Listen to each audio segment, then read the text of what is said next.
All right. All right, I'm back. Once again, let's see what happens, how this goes. Need to go back and delete that other one. Remind myself to do that and cut this part off. All right. Uchi Uchi, what up? Okay, let me send a link to Vegan one more time for this new stream because I had messed up. I was just meaning to cut the thing off or just stop the stream or hang up the call and then come back to the same one. But there's a whole new thing, so got to resend the links and all that. Also, by the way, working without a net this evening. I'm at 73% on this laptop, and being as how it's been a little cloudy here, and the solar panel hasn't really been charging all that well. So a little green light back there may very well turn red at some point. And yeah, the laptop's not charging, basically. Long story short, the laptop's not charging. So I'll chat with you until we get, I don't know, about 10% on this thing. But we'll continue playing the game. Appreciate you all for being so patient with me while we're going through these technical issues while I'm doing my semi off-grid nomad life. All right, Miguel Mojica, I see you. SS. All right, Reynaldo, thanks for coming back. Sly Steve, what's up? Amaris is, how you doing? De La Victoria, what's up? What's up? Fisher, Alex Kim, what's up? I see you. Jay Legacy, what's up? Gartrell McKinney, what's going on? Flat Earth New Zealand, what's happening? Nemo, what's good? What's good? All right, so let me go ahead and get started. Audio, video, we're good. 5 for 5 and all that. Coming through loud and clear for you, are we? Certainly hope so. All right, Dion, welcome back. Flat Earth Unity. All right, globe me not. Thanks for coming back, man. I appreciate how patient you all are with me. I really do. Okay, so let's get into this first story we got here. So let me do this thing that I do, sharing the screen and all. Present to everyone, please. All right. So this is what we have today. Or no, it didn't come out today. It actually came out October 21st. Scientists believe they have discovered a parallel universe. Now, this is stuff that I used to be into, actually. I still like the idea of there being parallel universes where there might be another me somewhere doing something different. I watched this movie with Jet Li, The One. I don't know if you've seen that one, but I don't know. We can talk about that one another time. Anyway, so scientists believe they have discovered a parallel universe, and then we got some fantastic CGI here. So let's find out how they figured out we might very well have a parallel universe out there.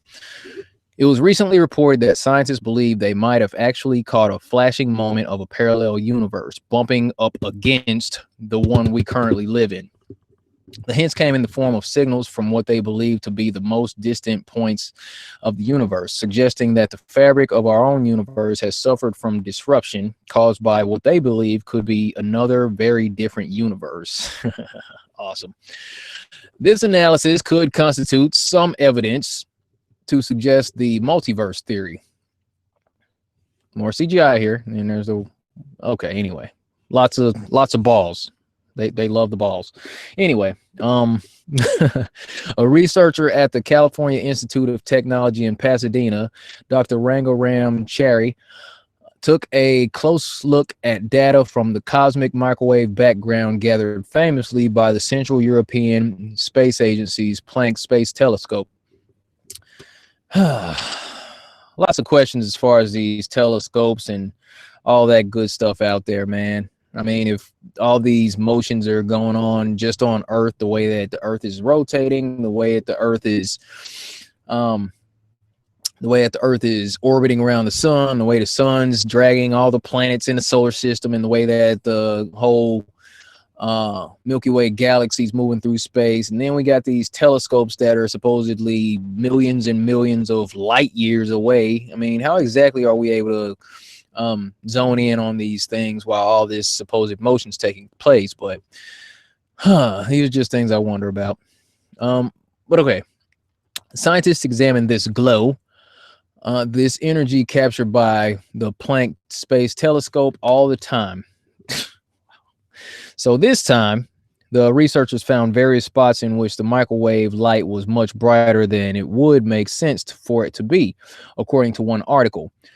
Quote, he claims that these may be signals caused by the interaction between our universe and another one a few 100,000 years after the Big Bang, around 13.8 billion years ago. You might tend to wonder how exactly they got this number, but that's more, oh, okay, look at that. That's okay. That's how they figured it out. There you go. Good Lord. The existence of multiple universes, or a multiverse, has been considered scientifically plausible. If all these universes emerged from the same Big Bang, then they're likely sitting together in a row, vibrating. According to the theory, if these universes touch one another, the resulting collision would leave some sort of evidence. And yeah, this is what they give us. All right. Few people can understand these things. These globe believers, they just kind of shut their brains off. Here we have a flux capacitor. If you've seen Back to the Future, let me move on. New Scientist reported the research from Dr. Cherry first and summarized this effect as similar to two bubbles bumping into each other. These bubble universes are thought to be expanding within what they describe as the multiverse, leaving an imprint on the surface of each universe's outer surface. Dr. Cherry continues that these signals suggest the alternate universe that may have bumped into our universe may be wildly different from our own. It could be, or it could have a ratio of subatomic particles, baryons, and photons that is about 10 times greater than the ratio we can observe in our own universe. And okay, there we go. Physics. Okay, here we go. It's all about physics with these folks because, man, they love to say that we don't understand physics, but I asked them to explain the physics of water in large quantities, and nobody ever gives me a straight answer on that one because that pretty much debunks the globe. So anyway, physics could also be wildly different in that universe. This is all speculation here. These are these theoretical physicists and all. Dr. Cherry said, the fine-tuning of parameters in the early universe required to reproduce our present-day universe suggests that our universe may simply be a region within an eternally inflating super region. Many other regions beyond our observable universe would exist, with each such region governed by a different set of physical parameters than the ones we have measured for our own universe. Okay, so this is a totally different universe that we're talking about or speculating about. Okay, let me just get back over here and cut this out. All right. So, man, okay, look. Let me get my lighting right. Trying to save power in here. What's up, Ruby D? All right, so look, here we go. More fairy tales, more speculation as far as what these folks are telling us is real, and people are going to believe it. I mean, the idea of parallel universes. I mean, it's like people have to believe in that Big Bang. You got if you discount the Big Bang, which makes no sense because I mean the idea that a random explosion is able to create such perfect order out of the chaos of an explosion, that's a little far-fetched. I mean, just in modern society, at no point do we see an explosion creating order. And I use the analogy often that a big bang explosion creating this perfect harmony that we see around us, this moon cycle that works out every 28 days, this sun cycle every 24 hours, how a year is 365 days. All this stuff has been in perfect order. How we see North Star and all the stars orbiting around that star, rotating around that star in these perfect circles here in the northern hemiplane. We we see these things and it screams intelligent design, but those in human society who don't want to accept the idea that we may have very well come from something other than some random accident have a hard time with this stuff. So they need the Big Bang to come up with these fairy tales about alternate universes. Now, I mean, there's speculation that you know, this stuff is real, because I mean, people have these experiences, these out of body experiences. People claim that they've had past life experiences, things like that. But you know, for the most part, all we see is speculation and all this stuff. So, um, it's fairy tales, you know. I mean, and still we look at all these planets, like in the graphic that they showed, the first one where it showed all the spherical planets and all that, all side by side, and none of them look like an oblate spheroid. They all look like perfect spheres, oddly. And I mean, that's odd, you know. It's not none of them are pear-shaped like Neil deGrasse Tyson said, but that's just more speculation. Let me see. What y'all talking about in the chat? Personally, I'm still waiting for this 24-hour live feed from the moon, because we only see that one side of the moon facing back towards Earth. And that's all we've seen, you know. The they call it the man on the moon, because if you look at it from a certain angle, it kind of does look like a face, but you have to look at it a certain way anyway. But look, all we need is a 24-hour video live stream from the moon facing back at the Earth, watching the Earth spin, because we only see that one side of the moon. So why haven't they put a camera on there? But I mean, because they can't go back to the moon. They've destroyed the technology. And I find it a little odd that technology from 1969 was able to get men to the moon and back so many times. 6 times, they say, they went to the moon. And yet the technology to get human beings to the moon, that can't be replicated, as said by Don Pettit from NASA. This prominent astronaut says that, well, we'd love to go back to the moon, but it's just that we've destroyed the technology and it's a painful process to build it back. And yet they're getting $52 million a day. And you'd like to think that, personally, if I was getting $52 million a day, if I was getting $1 million a day, if I was getting $52,000 a day, that would ease a lot of pain. But the fact that they're getting $52 million a day, and that's too much of a painful process to rebuild technology that you had back in 1969.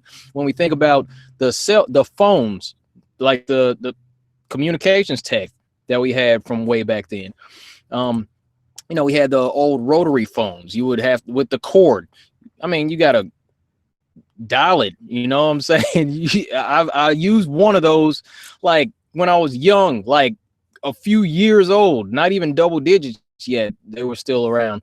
But I mean, now everybody's walking around with a personal computer in their pocket, you know. The cell phones that have more random access memory, more data storage capability than the rockets and all the computers and all that stuff that supposedly put a man on the moon. We're all walking with better tech right now. As far as TVs goes, y'all remember, when I was young, we used to have the black and white floor model TV. It was huge. Nobody really wanted to move their TVs around. It weighed like 120 pounds and just sat on the floor. It was black and white. There were like 4 channels you could watch, and you put the little bunny ears on top of it. Maybe you could get an extra 3 channels, something like that. Now we got flat screen TVs, 3D televisions, the LCD TVs. It's like they got the curved screens and all that. You can interact. From 69 to 2018, we got some crazy stuff going on. The 1080p I suppose, LED pictures. I mean, it's crazy what we got right now. But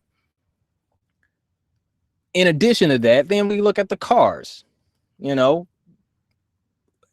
cars are in much better shape here in 2018. I think we can all agree on that.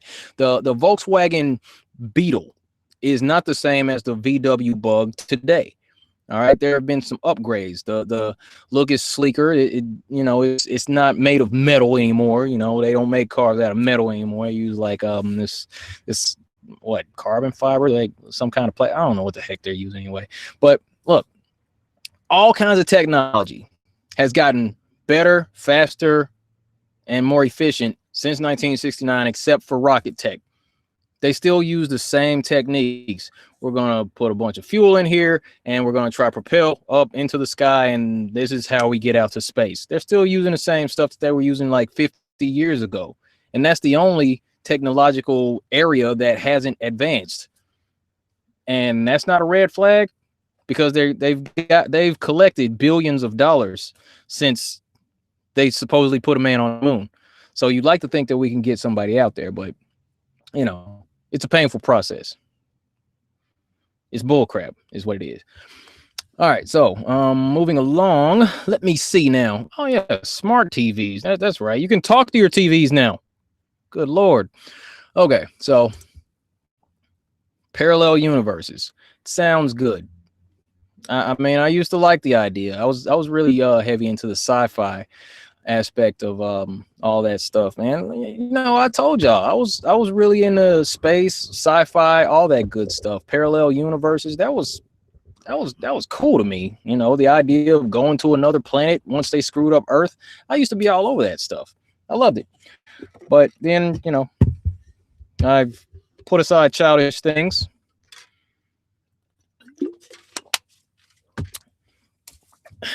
Shout out to Alex Kim. Sure appreciate you. You stay flat. Thank you very much. All right. So let me get this next thing started. So, okay. Yes, present to everyone, please, if you don't mind. Click that.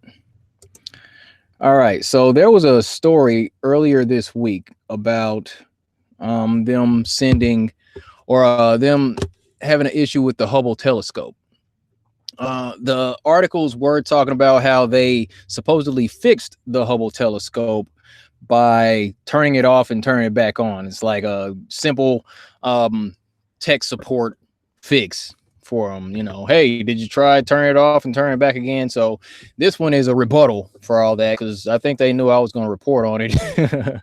But the idea of the Hubble telescope, let's matter of fact, let me go over here. Let me see.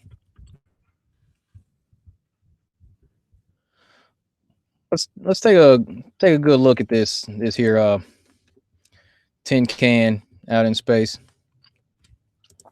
All right, so no, that's not a good one. All right, yeah. So there we go. Now this thing's supposedly been in space for like 30 years with the aluminum foil, the solar panels and all that, and they just happen to take a nice clear picture of it out in space. But yet, you know, we're going to notice one thing that we always notice. Check the background. Where are the stars? Where are the satellites? Yeah, okay.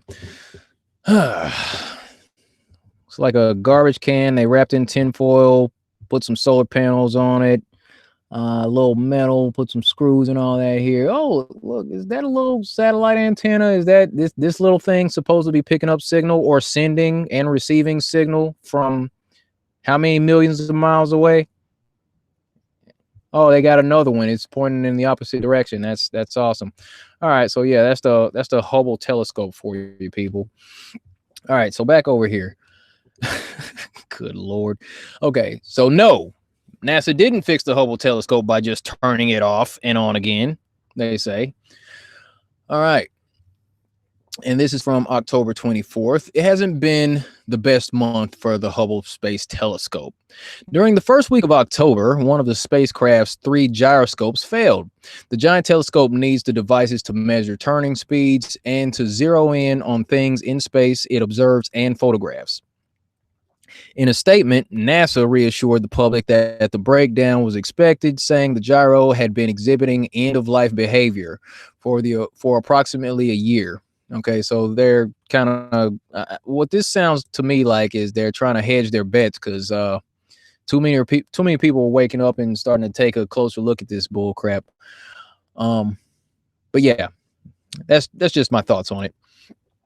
And in any case, two other gyros of the same type had already failed. To replace it, NASA engineers powered up the backup gyroscope that had been dormant since early 2011. Okay, they were heartened at first. The gyroscope began spinning despite not being used for 7.5 years. However, it sent back readings that were clearly too high. The discrepancy was similar to the speedometer on your car continuously showing that your speed is 100 miles per hour faster than it actually is. I'm just shaking my head. You can't see me, but I'm totally shaking my head right now. NASA said, anyway, it probably shows when your car speeds up or slows down and by how much, but the actual speed is inaccurate. Somebody tell me how a gyroscope works in space when there's no up or down.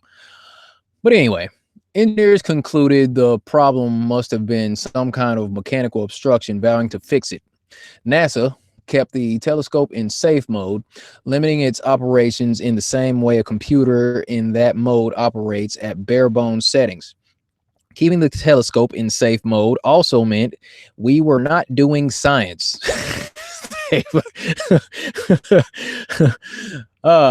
were not doing science. Of course they're not doing science. You mean like playing with water in space? Like what? Dropping a letting go of a hammer and dropping a freaking playing card, finding a pocket of gravity. You mean not doing science like that? I guess that's what they're talking about. Oh my goodness. Hubble operations project manager Peter Krause told the Washington Post days past, NASA teams ran tests, reviewed the flight software, and considered what they could do to remedy the problem with as little damage as possible to their prized and expensive telescope. Though the Hubble can operate with fewer gyroscopes, it normally uses 3 for maximum efficiency. Okay. On October 16th, the Hubble team even attempted a running restart, turning the problematic gyroscope off for 1 second exactly, with no delay from millions of miles away. They did this. Now, mind you, they're millions of miles away off in space. Okay, we're on Earth. We're flying through space at millions of miles per hour. Probably a little further away from the Hubble telescope for I don't know the last 30 years, but yeah, okay. Because as far as I know, I don't think here. Let me look at this. Do y'all see any thrusters on this thing? Any way for the Hubble telescope to stay within range of the Earth? I mean, by now, wouldn't this thing have been lost in space? I'm just asking questions here. Because I mean, seriously, how's this tin can supposed to keep up? How's it turning? Where's the navigational system? Uh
Okay. Are we good back? Are we good? Are we good? Let me see. Waiting for playback. I'm watching the screen over here. It's looking like they cut me off, man. See how they do me every week. Every week this happens. Let me cut this thing off. Try to save a little bandwidth over there. Get back over to this screen share so I can continue clowning these knuckleheads. All right, we're all back. What's up, people? You guys are great, hanging out with me through these issues. Okay. So on October 16th, the Hubble team even attempted a running start, turning the problematic gyroscope off for 1 second, then back on again remotely from millions of miles away. Unfortunately, the "have you tried powering it off and on" approach, long favored as a first resort by technical support staff on Earth, didn't work in space. It didn't work. Wow, who didn't see that coming? Would that it were that easy, Krauss said. I surely wish that it was that easy, but man, come on. Instead, what appeared to work was repeatedly turning the entire Hubble spacecraft to see if it would dislodge anything that was blocking the gyroscope in question. So they just turned it. They just turned the thing, is what they're saying. So they just remote operated, had the Hubble flipping, just doing somersaults out in space, millions of miles away, remotely, while we see no thrusters. Okay, yeah, we're gonna have to go a little deeper at some point and look for designs of this thing. Like how did they make this thing, continuously turn? Because we got to ask these questions. All right, Mile High Scribs, I do appreciate you. Thank you very much. So, yeah, we gotta look at the designs, dude. I mean, look, we're gonna have to do this thing. All right, I see Bob in the house. What's happening, Bob? Do we have any plans as far as the technical specs of this Hubble telescope? Because man, they're telling us that what they do. Instead, what appeared to work was repeatedly turning the entire Hubble spacecraft. So they constantly flipped this thing over and over to see if it would dislodge the whatever was blocking the gyroscope in question. NASA explained the fix in more technical terms in a blog post on Monday. Now let's hear the fantastic bullcrap that NASA came up with. On October 18th, the Hubble operations team commanded a series of spacecraft maneuvers, or turns.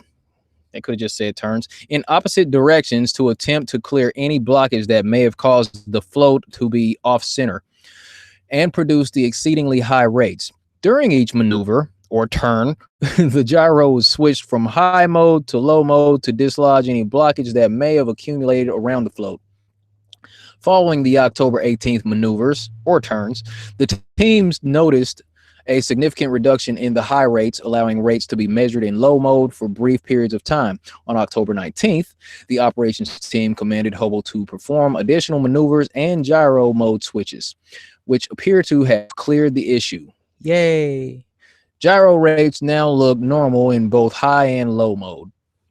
Okay. I'm gonna go ahead and cut this one off. Let's stop chatting about that one. So what they're telling us is that there was a gyroscope that malfunctioned and had been showing signs of malfunction for this certain gyroscope that's been in end of life mode for the last 7.5 years, and some way or another, they were able to take this tin can out in space and flip it enough times to get whatever was blocking the gyroscope to dislodge, and they believe it.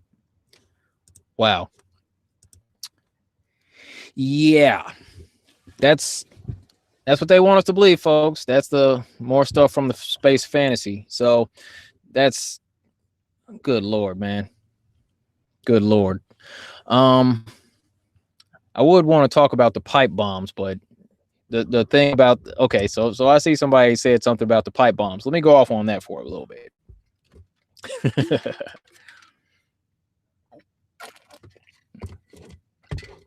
You might be right, Milkman. You might be right.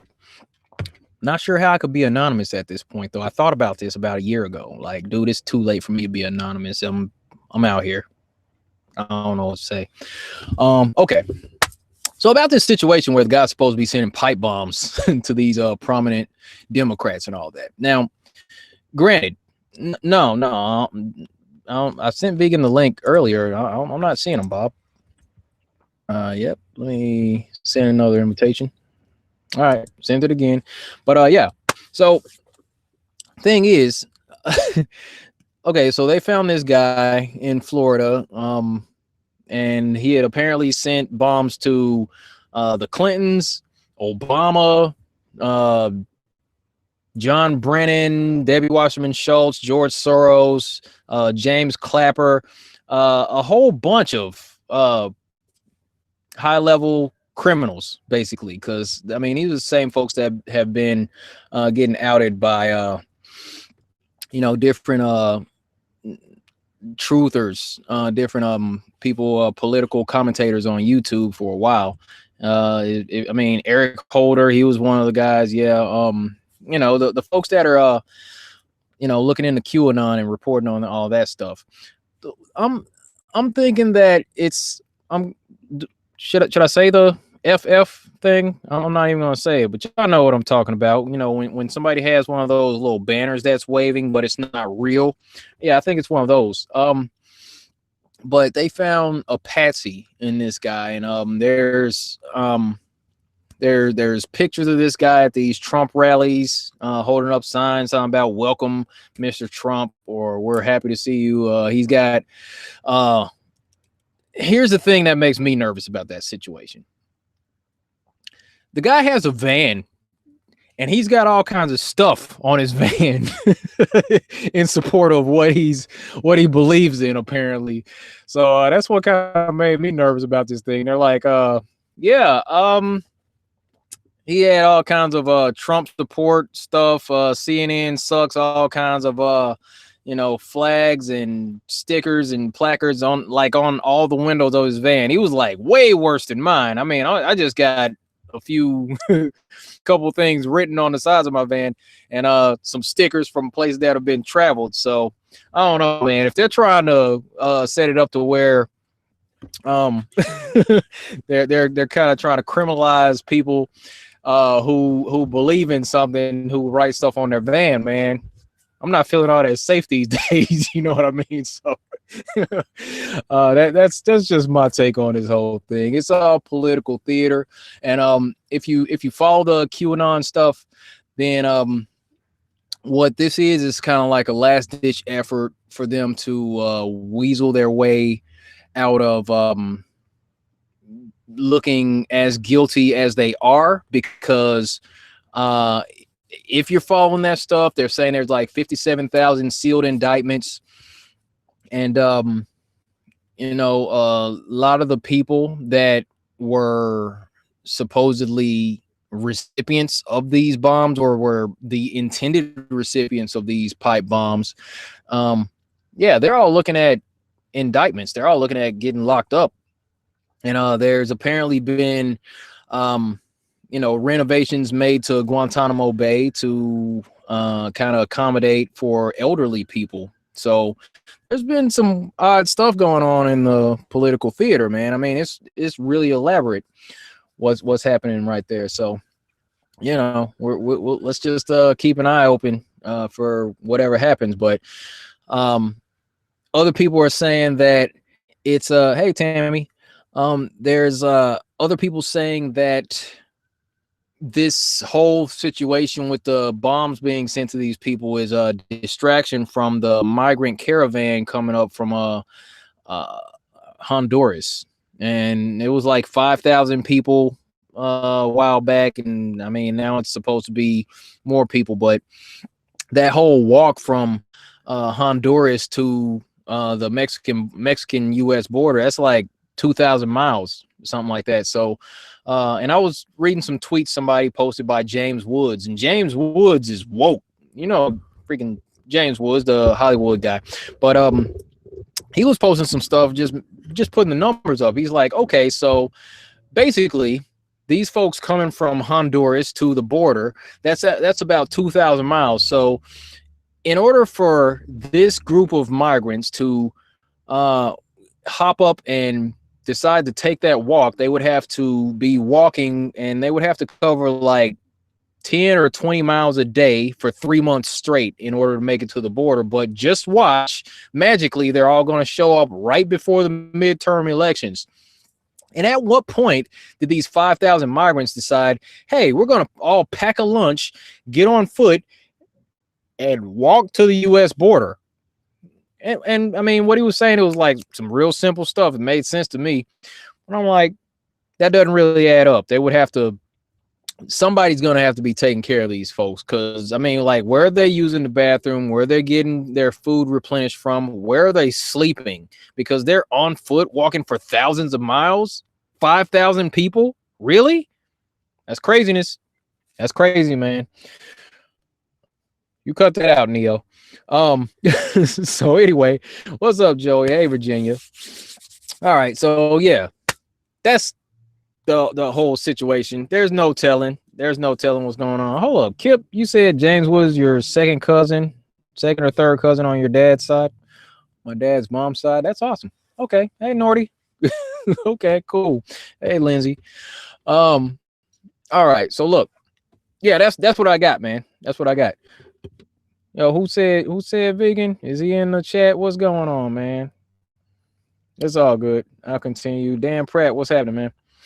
All right. So check it. What I wanted to go over real quick was a couple of the things that was, discussed in other videos this week. And just wanted to go just a little bit in depth with these things because, the laptop is running down, the power and all that. So there's that. Bismarck, I'm not ignoring you, man. Cut that out. All right. So anyway, what's up? Flat Earth friends in the house. Free-minded Jay, Analyze in the house. Jerome Turner, what up? Aaron Stevens, what's happening? Flat Earth music. Yeah, it probably is all staged because they don't want everybody to know that the Earth is flat.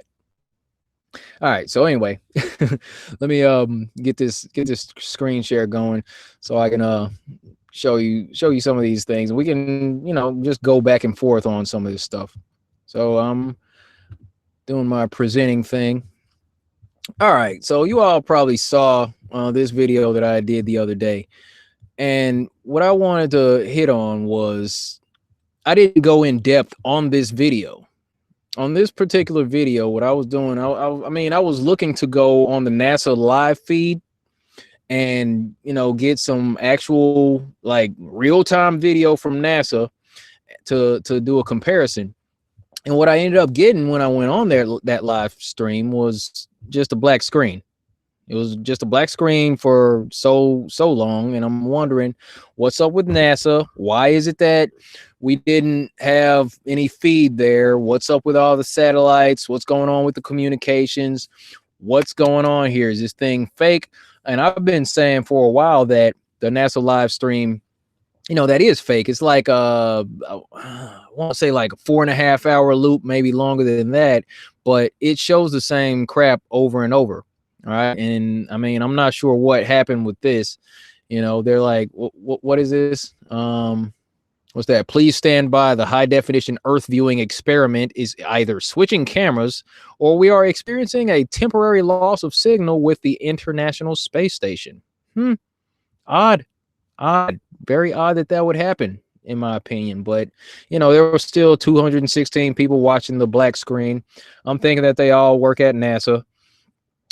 So, it's like they get paid to sit there and continue perpetuating the lie, just like people get paid to get into these chats, get on these videos, and leave negative comments and all that. There was actually a guy, I forget the name, I believe it was the Devil's Advocate, left a comment in the chat a couple weeks ago saying that he gets paid to leave negative comments.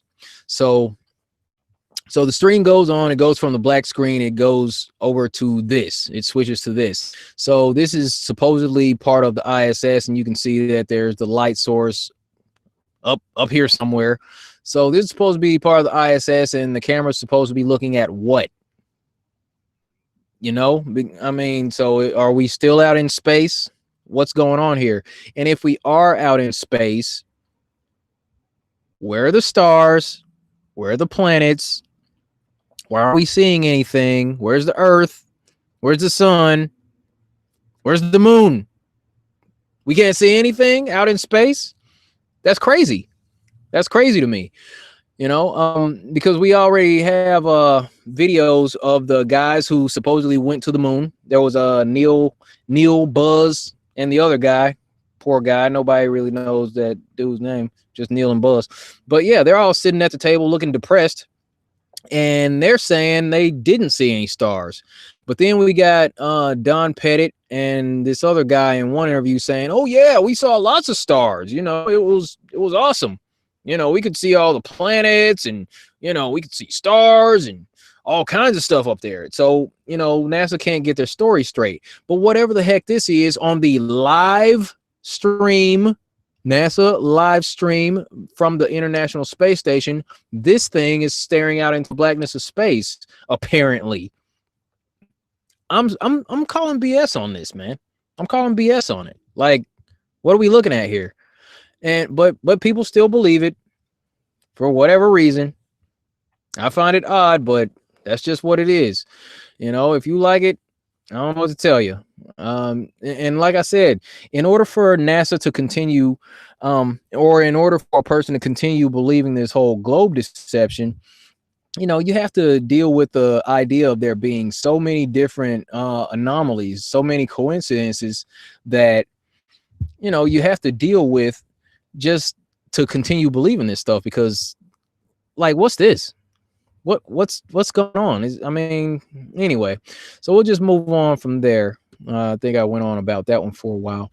So then I went on to this other thing that I didn't harp on for a long time. We're looking at this fake curvature. All right, keep your eyes on this. This is the ISS. This is supposed to be above the Earth. Special thanks to Ken L. I appreciate it. Thanks. Says she likes the channel. Thank you. Appreciate you. All right. So we're looking at this curvature here. All right. We'll continue looking at it, and I mean, you can see how this is bent. Oddly, this is bent. There's curvature there. Okay, you see this is curved. I mean, is everything curved out in space? What's going on? Hold on. Wait. Here, let's look at. All right, so that's a little straight there. Oh, look, then it curved back down, then it curves back the other way. Curves up, curves down, curves up, curves back down. All right, so let's. I'm saying you can tell that it's fisheye lens, whatever they're using here. But one thing that I kind of focused on. Now we'll continue looking at the curvature, or supposed curvature, for a little bit. But here's my thing. What I pointed out was this reflection right here. This astronaut is messing around. He's got something on his wrist. Boom. And it's reflecting up. Now, we're understanding that the Earth is down here, and we just saw a curvature down there. This mirror is reflecting up. Why is it showing curvature up this way? Like, is Earth above the ISS? The ISS is supposed. Okay, this is simple stuff. We understand how mirrors work. A mirror is not going to reflect that which is beneath it. It's going to reflect what's, you know, on the opposite side of it. And people still look at that like it's not evidence, like there's no foul play. I'm sorry. The curvature is up here. Okay. And yet, here we go with this mirror, and it's reflecting something else. And this is supposed to be the curvature of Earth. You see what I mean? Oh, reflection angle. Really? Really, Acumu? Is that what it is? Man, you're going to make me. Okay. You know what? Hold on. Let me get a prop real quick. Let me get a prop. Now I got to play. Now I got to. Okay. I get it. I hear what you're saying. Reflection angle, huh? Okay, give me a sec. Yeah, bear with me for a second. I gotta do this thing. Now let me stop sharing this screen real fast. Okay, I'm gonna stop that. Not gonna leave the call. Okay, here's a reflection. Here's what we got right here. Okay. Now, what I'm gonna do, I need to clean up. I know that. Now, let's say this blue pillow is supposed to be Earth. Okay, the guy's messing around and he pulls the little mirror down. My bad. Look at that. Oh, it's reflecting what's up there. Weird. Why is it not showing the pillow? That's exactly what the same thing that was happening. This mirror should be showing the blue pillow beneath because it's above the damn pillow. So what do you mean reflection angle? Break it down for me, Acumu. Please break it down. Oh, it's not big enough. I need a bigger mirror. Are you freaking kidding me? Come on, man. Come on. Like, what are you talking about? Dude's over here messing around with stuff. Earth is supposed to be down here, and then the mirror is reflecting upward, and it's showing the Earth, and it's curved. Are you kidding me? Are you freaking kidding me, dude? Really? What, because the mirror's not big enough? You think a bigger mirror is actually going to show the pillow if I have it at this angle? Really? You think so? Heck out of here, man. Come on, dude. Quit playing. You got to be trolling me, bro. You got to be trolling me. Anyway, back to the screen share. Killing me. He said reflection angle. God dang. So anyway, I'm like, oh my God. Dude said reflection angle. So yeah, common sense indeed. That's what I'm talking about. So yeah, mirrors don't work that way, man. This thing is reflecting up and the Earth is beneath it. Come on now. This is simple stuff, man. Cut that crap out. It is real simple stuff. So another thing that I looked at on another one of these videos, this is what I do for this one. Oh yeah, that was the one where I matched this up. So I was encouraging everybody, however you can, if you got Photoshop or if you have some other video editing software, you know, you can take a sliver of curvature. I took a screenshot from that feed and then just kind of cropped it to a globe and put it right there and lined up the curvature that way. And you know, that's what I got from that. So the ISS, this little clip here is showing the curvature, and then if you just match it up with the globe, you can tell, you know, the ISS is supposed to be 250 miles above the surface of the Earth, and yet where it's showing up right here with this curvature, well, I'm thinking that the Blue Marble 2.0 shot was supposedly a little bit further away than 250 miles from the Earth, right? I mean, because you got to get way out there to get a whole shot of the globe, don't you? I mean, so obviously NASA's faking the curvature. So I just wanted to point that out. So, you know, they did the same thing when they took that picture of the storm a few weeks ago, Florence. NASA uploaded a shot and they had the little swirl there, and they're saying the storm was it covered like 300 miles from one edge to the other, and it ended up taking up like a quarter of the Earth. So, you know, there was that aspect. And then I got back on this issue. All right, so this one was fun, just looking at this one. Now I broke down how, just looking at this one, because this is supposed to be the view of the moon transiting the Earth. All right, and this was supposedly taken on July 16th, 2015, and this is supposedly taken from the Epic or Discover satellite. It was one of those. I forget which one. I believe it was Epic. Anyway, so this thing was supposedly one. In order for it to take this particular series of pictures of the Earth and string them all together, and this is supposed to be over a period of 5 hours. This is what this was supposed to be. This was pictures that were cropped together over the course of 5 hours. I'm calling BS on this already. And I showed this to a guy in a bar, and he was like, dude, that is fake. I was like, yeah. So, you know, there wasn't much argument with that guy. So, one, the satellite would have had to be pacing the Earth while the Earth was orbiting the sun at 67,000 miles per hour. And this is supposedly from a million miles away. Okay.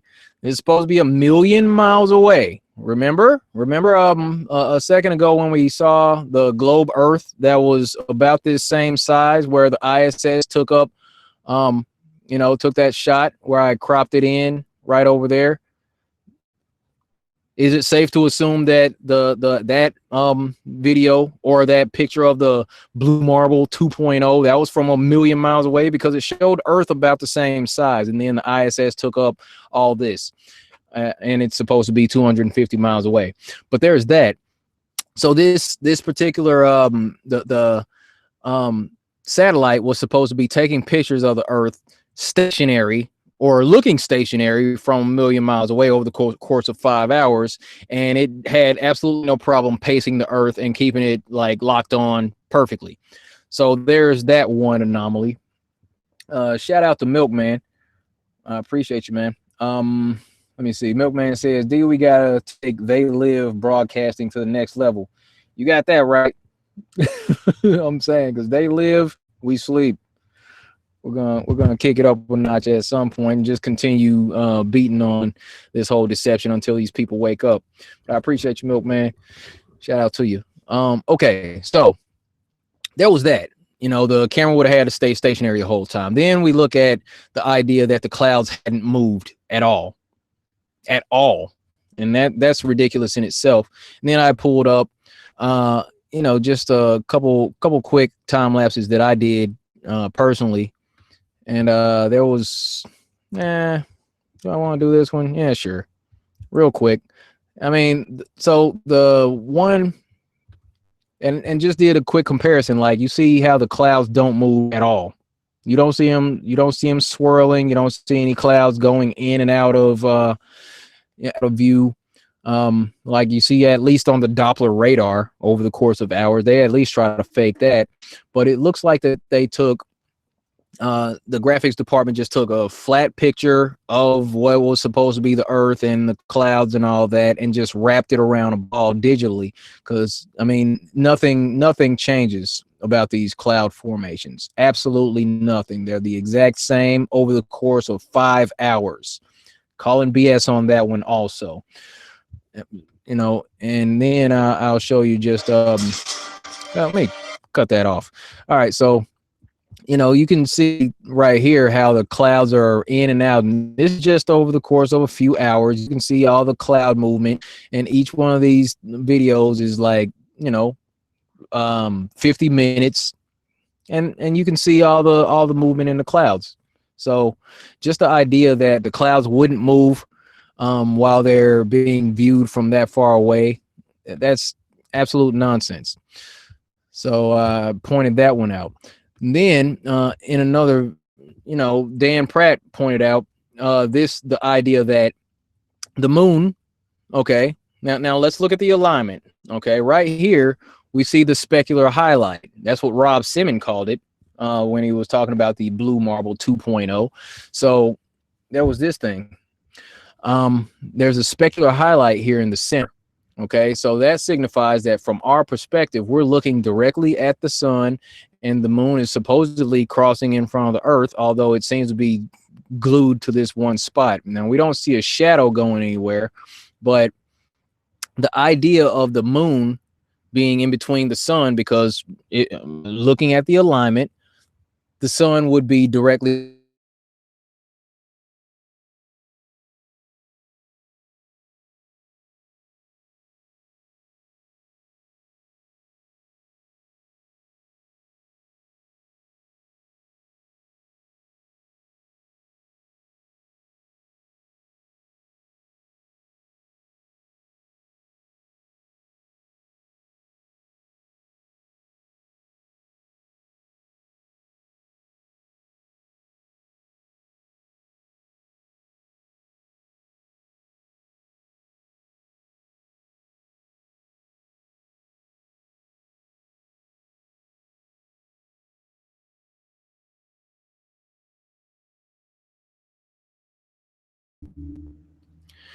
All right, so we're back on this thing.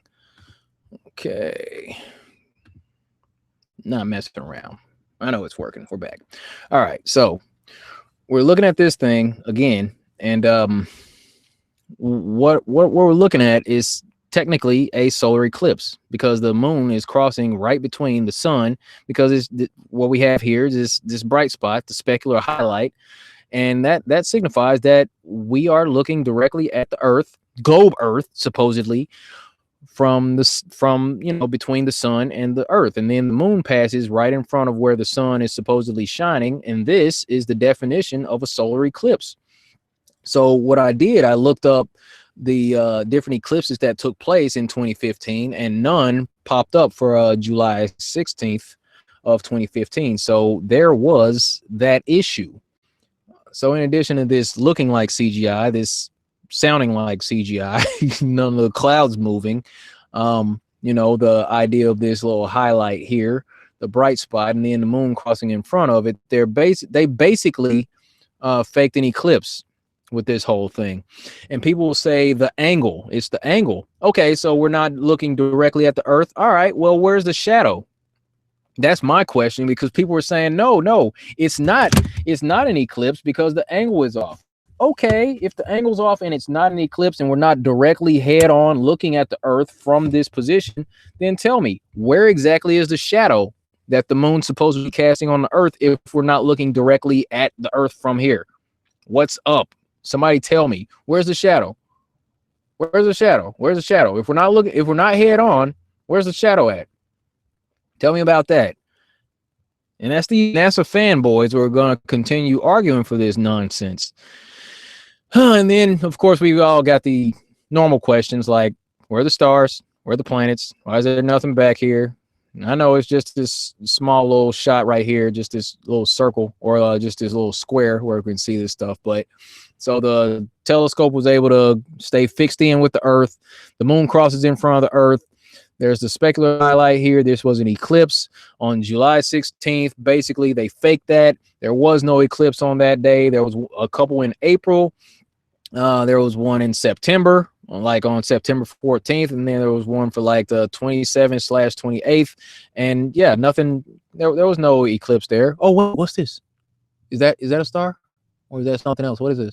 What is that? one little star pops up at the end. They caught one. Look, check it out. Right there. There's a star. Okay. I'm satisfied now.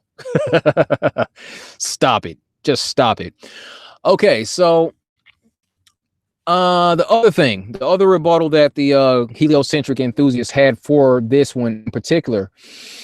Now, we're supposed to be looking at this thing. Here, hold on. Let me I can't slow too late to slow the chat down. All right, well, my bad. That ain't happening right now.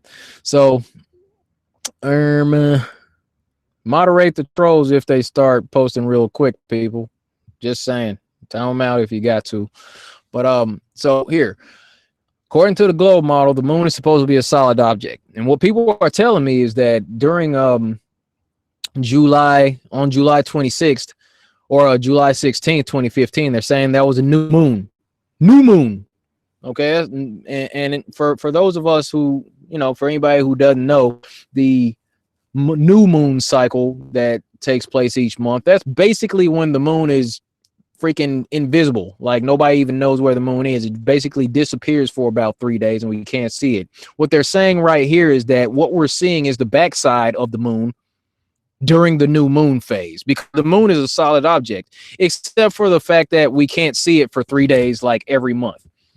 So yeah, that's basically what they're telling us. That's what they want you to believe. Makes absolutely no sense. And the new moon phase, that's typically when a solar eclipse occurs. Okay, the moon, like in the eclipse last August, we couldn't see the moon for the days approaching, the days leading up to that eclipse. So that's exactly what happens. The new moon phase of our moon is when an eclipse takes place anyway. So yeah, not going with that. So and also, if the sun is, if the moon's getting direct sunlight the way that we see it here on Earth, why are we not seeing it as brightly illuminated as we see it here on Earth? Is another question of mine. And I mean, if I had considered it, I'd just pull up a picture of the moon all bright, from one of my videos, but the moon is a lot brighter than this, and it's in direct sunlight. So why does this look all brown, drab? It looks just kind of, it's dull. It's not as clearly illuminated as what we would see or we would expect to see of the moon while receiving direct sunlight out in space, because what we see here on Earth, we see the moon so bright that it can light up light up a city at night without the usage of any lights, period. So yeah, those are my points about this video. And if you come up with anything else, let me know and we can talk about that. But my goodness, that's what we got as far as that video goes. So NASA's on that bull. Like Chicago. Anyway, but yeah, I just wanted to go back over those things, man. As always, I say it's ridiculous. I'm saying it's CGI. I'm saying it's bull crap. And people are still, trying to defend that video in itself. Just use that. Just use that one in itself, because, I mean, the heck? Why wasn't...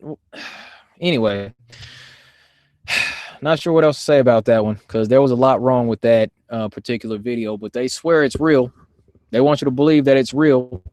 They want you to believe that they were able to take pictures of the Earth in that steady stationary position from 1 million miles away while the clouds weren't moving, while the moon didn't seem to turn, rotate, or anything, while the moon looked like it was really close to the Earth. Not even going to go into that one. But anyway, I'll go ahead and cut this one off, man. Don't want to make this thing too long, but how people continue to believe that's crazy for me. That's so crazy. And for $52 million a day, we deserve better. We deserve a little bit better than that.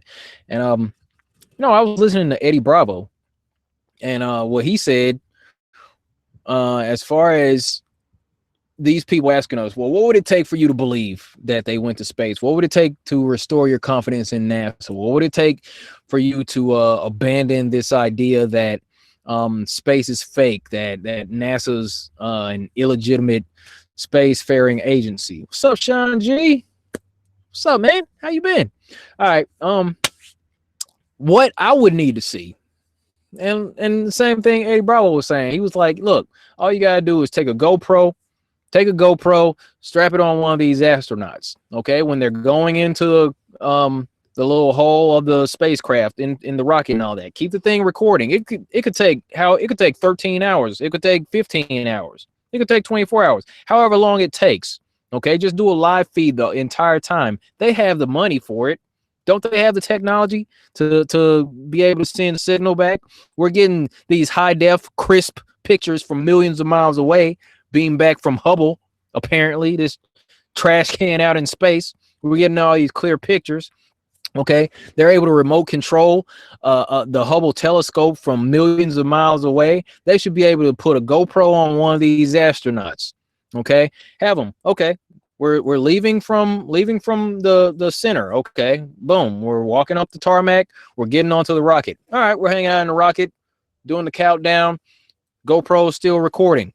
Okay, they blast off. Boom, rocket goes out up into space, or it goes in curves, like it always does. And they just keep the GoPro recording. Keep the thing recording until the rocket takes off so far, and then turn that GoPro around and show the Earth shrinking into a globe. That'll shut me up. That'll shut me up. I'd be cool. I'd be cool with that for a little bit. Maybe.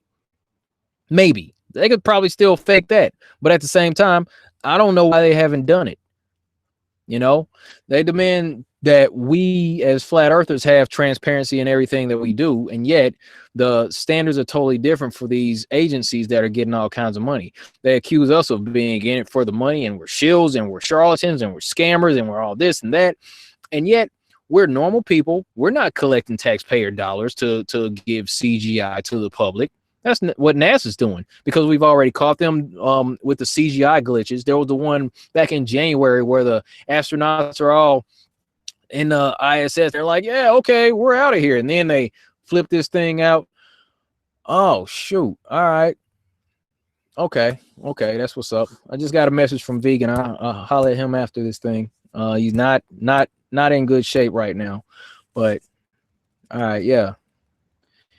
Send positive thoughts to my man. All right.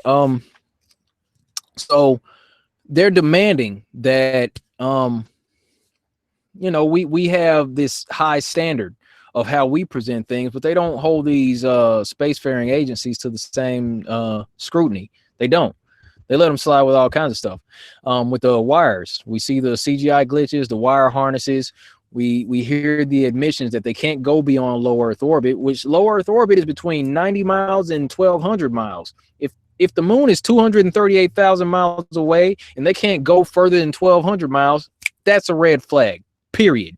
And they've already said in so many different ways that we can't go beyond low Earth orbit. When they have these astronauts that make these admissions, the Freudian slips. Yeah, I actually, I went to school, blah, blah, blah, at this place, which is, a few states over from where we are right now. What? So it's like they'll say these things. We say some stuff like that, they haven't, they won't let us know anything, or they won't let us get away with this stuff. So it's craziness, man. We've seen enough screw ups and slip ups. We've seen enough glitches from NASA to know that they're faking it. But the way that these globe believers will ignore all that and then come after us, that says to me that you're either terribly indoctrinated beyond repair. There's no saving this person. There's no waking this person up. Or you're a troll. You're a shill. You're being paid to say this stuff. They're agents, because you can't sit here and see all these things, one thing after the next, after the next, after the next. And there's so many videos that put this stuff out here, and they'll ignore all this stuff, all of it, and then totally disregard the one fact that water in large quantities always has a surface that shows level and flat. And if most of the earth is water, that means that the earth is flat. Sorry, not sorry. It is what it is. But that's what these folks won't acknowledge, because that'll be too much. That'll cause too much of a shift in their day-to-day life. So that's just the stuff we have to deal with. But anyway, let me see. Oh, never mind. Yeah, that message won't be. Yeah. Anyway, so yeah, I'm gonna go ahead and cut this one off, y'all. Get on with my weekend. I hope everybody has a great weekend. Hope everybody had a great week. Just wanted to share these things with you. If you're observing the Sabbath, then shalom to you. Get some rest, reflection, do some reading. I'm gonna, but do your thing. Hope everybody had a good time. Thanks for hanging out with me. Special thanks to Alex Kim, Mile High Scribs, appreciate you. Ken L, appreciate you. Thank you very much. Milkman, I appreciate you. Thank you so much. And a shout out to my folks in the chat. Got Glenn Parent, Truth Myoters. I see you out there. What's happening? Aaron Stevens, Glenn Parent, Yeshua is Messiah, Sean G, my man, Tammy Tony, Jackie Lewis. What's up? Truth Seeker Mafia. I like it. We need to rebrand ourselves. That's what we are. Joe from Cali. What's up, man? True Sense FE. Big Papa. Big Papa Pump. All right, One Neo. Plain Permaculture. What's up? Rich Sanchez. Virginia Chase. Professor Quantum. Brian Joseph. David Romero. All right, folks. We'll go ahead and get out of here. As always, be good to each other. Take care of yourself. Stay flat. That's the wrap up. And I'll see you next time. Thank you.